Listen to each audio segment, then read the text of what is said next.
Assalamualaikum warahmatullahi wabarakatuh. Nama saya Dika Irawan. Saya mahasiswa Universitas Nasional jurusan Sistem Informasi.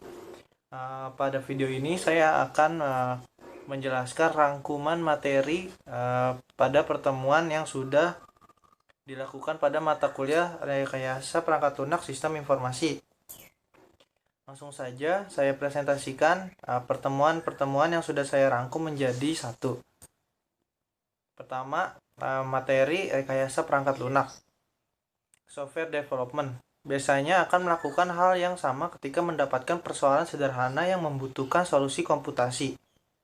Berpikir sejenak, menghadap komputer, dan kemudian mulai mengetikkan baris demi baris kode. Tidak ada kertas-kertas yang memuat perancangan arsitektur dan algoritma secara rinci, karena semua rancangan itu ada di dalam kepala. Selanjutnya, perangkat lunak berdasarkan fungsionalnya. Interfacing. Perangkat lunak ini menghubungkan suatu perangkat keras tertentu seperti hardware driver interface dengan perangkat keras lainnya. Operating system. Perangkat lunak yang menjalankan sistem komputer dan merupakan interface dari sistem komputer dan program aplikasi yang berjalan di atasnya.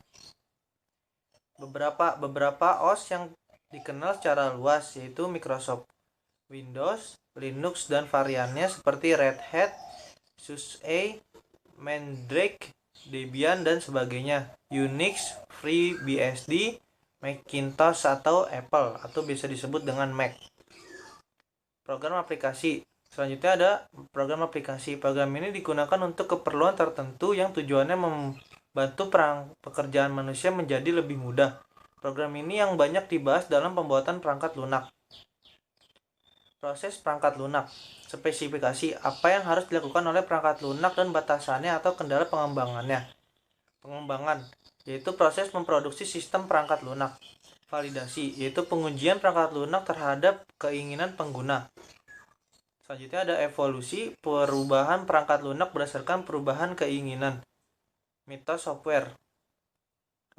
Di dalam software juga terdapat mitos atau seperti omongan-omongan yang belum dibenarkan secara langsung, seperti masih diyakini oleh banyak manajer dan praktisi, yaitu membahayakan karena mereka memiliki unsur-unsur kebenaran.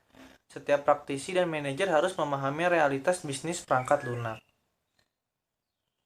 Selanjutnya, apa itu software engineering atau rekayasa perangkat lunak? Yaitu disiplin ilmu yang membahas semua aspek produksi perangkat lunak, mulai dari tahap awal spesifikasi sistem sampai pemeliharaan sistem setelah digunakan. Perangkat lunak yang harus dibuat harus mampu tepat waktu, tepat anggarannya, meningkatkan kinerja, mengoperasikan prosedur sistem dengan benar. Pengembangan software itu generasi awal atau batch orientation custom software. Generasi kedua ada multi-user atau real-time, database, dan produk software. Selanjutnya generasi ketiga ada distribusi sistem dan low cost hardware. Selanjutnya ada perbedaan RPL dengan rekayasa sistem atau RS. Rekayasa sistem atau RS berkaitan dengan semua aspek dalam pembangunan sistem berbasis komputer, termasuk hardware, rekayasa PL, dan proses. Kalau RPL adalah bagian dari sistem yang meliputi pembangunan PL, infrastruktur, kontrol, aplikasi, dan database pada sistem. Produk RPL. Produk diperoleh melalui tahapan pengembangan atau Software Development Life Cycle atau SDLC. Contoh siklus hidup SDLC yaitu waterfall model, V model, spiral model, fountain model, dan prototyping. Selanjutnya proses RPL. Technical process digambarkan sebagai metode yang akan ditetapkan dalam tahap tertentu dari SDLC. Analisis methods, design methods, programming method, dan terakhir testing method. Metode teknis ini yang memunculkan paradigma seperti berorientasi struktur, objek, aspek, dan lain-lain. Apa atribut lunak? Apakah atribut perangkat lunak yang baik? Itu perangkat lunak ini harus memberikan fungsi yang diperlukan dalam kinerja bagi pengguna dan harus dipertahankan, diandalkan, dan dapat diterima. Selanjutnya maintainability atau mudah dipelihara atau mudah dirawat. Software harus berevolusi untuk memenuhi kebutuhan perubahan. Dependability atau dapat diandalkan, software harus dapat dipercaya.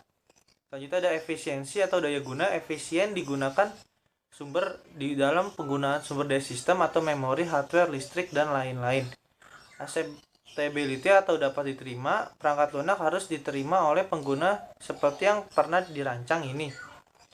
Berarti harus bisa dimengerti, digunakan, dan kompatibel dengan sistem lainnya. Apa saja tantangan utama yang dihadapi oleh RPL? Itu ada heterogeneity atau keberagaman, mengembangkan teknik untuk membangun perangkat lunak yang dapat mengatasi perbedaan platform dan lingkungan eksekusi.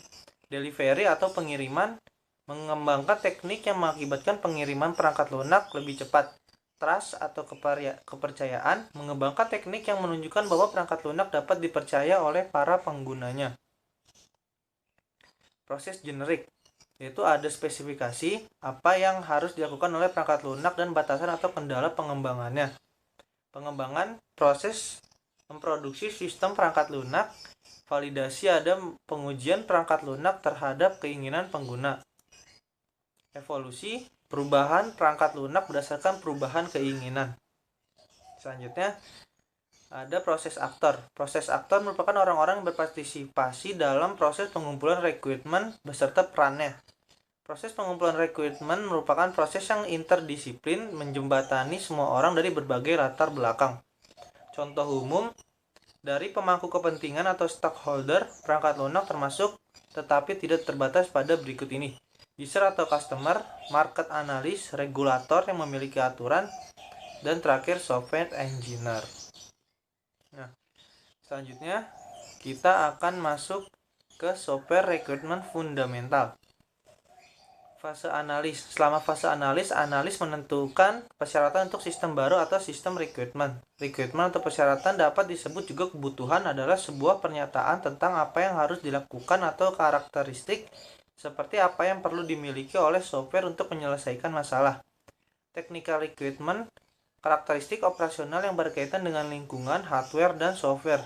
Misalnya komponen sistem mungkin diperlukan untuk beroperasi pada portable dan desktop PC yang menjalankan Windows dan sebagainya.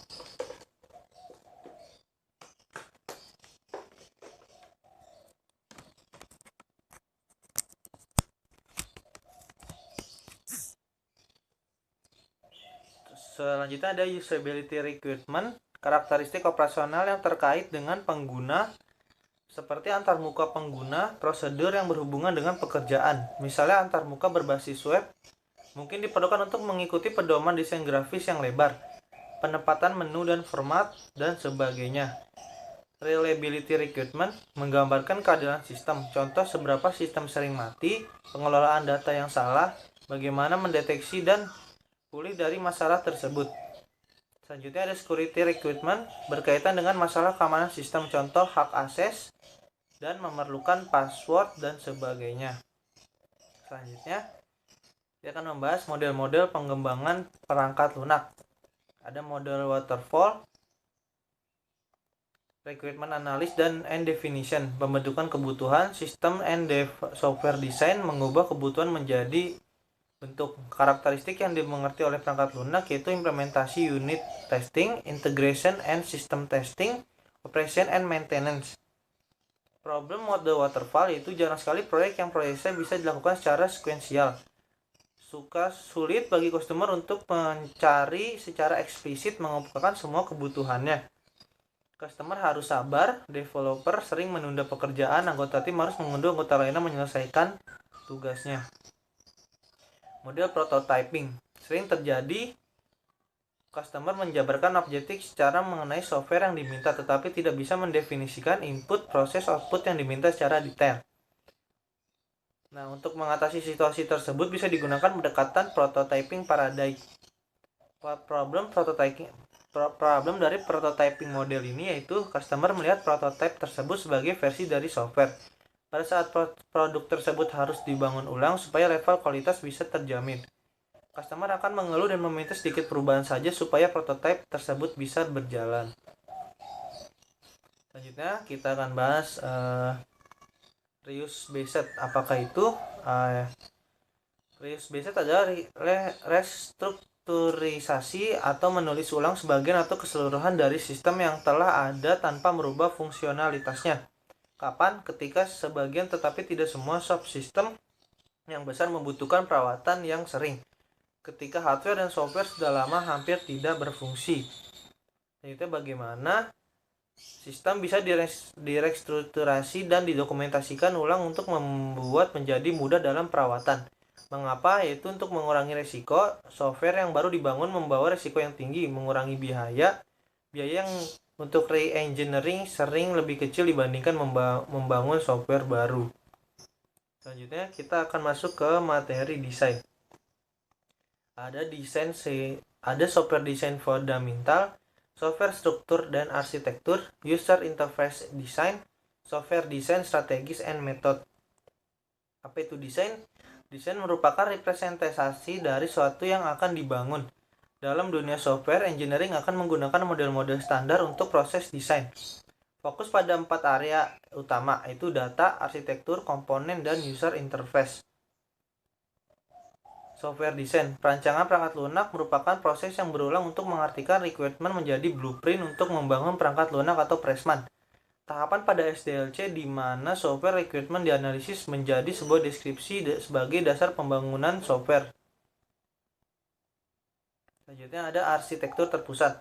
Proses yang terpusat itu berjalan pada personal komputer atau workstation atau mainframe. Mainframe yaitu komputer yang berukuran relatif besar yang ditunjuk untuk menangani data yang berukuran besar.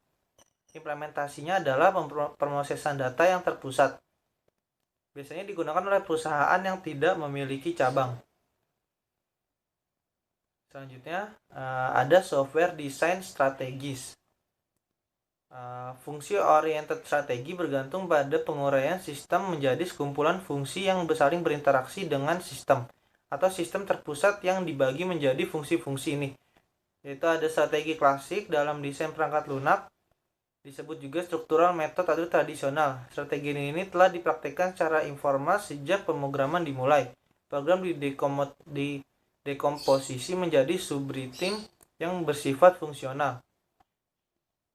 Data flow diagram atau DFD. DFD merupakan model sistem grafis yang menunjukkan semua utama persyaratan untuk sistem informasi dalam satu diagram.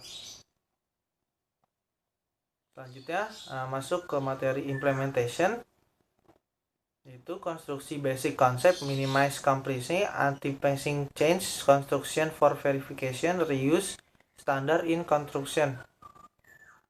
Yang pertama ada minimize kompleksiti dalam konstruksi perangkat lunak. Meminimalisir kompleksitas jauh lebih diutamakan daripada membuat kode yang pintar namun tidak mudah dipahami. Selanjutnya ada anti-passing change dalam melakukan rekonstruksi perangkat lunak. Antisipasi terhadap perubahan dilakukan oleh software engineer untuk membuat software menjadi extensible. Artinya perangkat lunak dapat ditingkatkan atau diupgrade tanpa mengganggu struktur dasarnya. Juga ada construction for verification, membangun perangkat lunak yang memberikan kemudahan untuk software engineer dan tester untuk mendeteksi kesalahan. Jadi ada reuse berkaitan erat dengan penggunaan kembali, contoh libraries, modul, source code, dan sebagainya. Juga ada konstruksi for reuse, menciptakan perangkat lunak yang memiliki potensi untuk digunakan kembali, baik itu untuk proyek saat ini yang sedang dikerjakan atau proyek lainnya. Selanjutnya kita masuk ke materi maintenance. Definisinya yaitu pemeliharaan perangkat lunak atau software maintenance adalah aktivitas perubahan atau modifikasi perangkat lunak setelah perangkat lunak digunakan atau after the delivery of software. Alasan dibutuhkan maintenance yaitu untuk memperbaiki kesalahan, meningkatkan desain, peningkatan implementasi, adanya interaksi antar muka dengan perangkat lain, ada perubahan perangkat keras sehingga perangkat lunak perlu menyesuaikan. Selanjutnya ada migrasi perangkat lunak ke perangkat lunak sebelum diubah. Tujuannya itu memperbaiki kesalahan dan meningkatkan kinerja dengan tetap mempertahankan integritas perangkat lunak tersebut. Kita ada kategori dari software maintenance, yaitu corrective maintenance, memodifikasi reaktif atau perbaikan perangkat lunak. Selanjutnya termasuk dalam kategori perawatan darurat yang merupakan suatu modifikasi yang tidak terjadwal. Itu ada adaptive maintenance, modifikasi produk perangkat lunak yang dilakukan agar perangkat lunak tersebut dapat digunakan dengan lingkungan yang berubah. Itu ada preventive maintenance, modifikasi perangkat lunak untuk menyediakan perangkat tambahan untuk penggunaan peningkatan dokumentasi program dan pengkodean ulang untuk meningkatkan kinerja perangkat lunak atau atribut perangkat lunak lainnya. Preventive maintenance, modifikasi perangkat lunak untuk mendeteksi dan memperbaiki kesalahan dalam waktu yang lama. Selanjutnya ada beberapa aktivitas dalam maintenance, yaitu pemahaman program, kegiatan yang diperlukan untuk mendapatkan pengetahuan umum tentang perangkat lunak.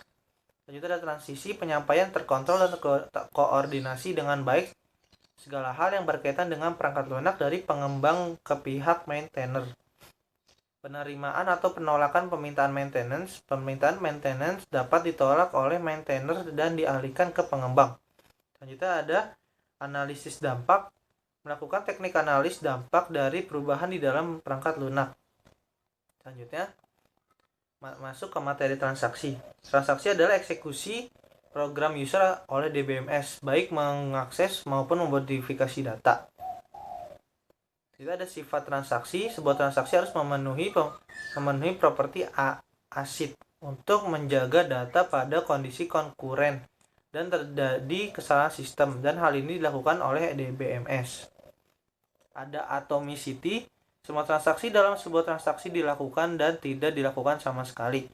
Konsistensi, transaksi harus dipastikan berjalan sampai selesai dengan sendirinya dan meninggalkan database dengan kondisi yang konsisten.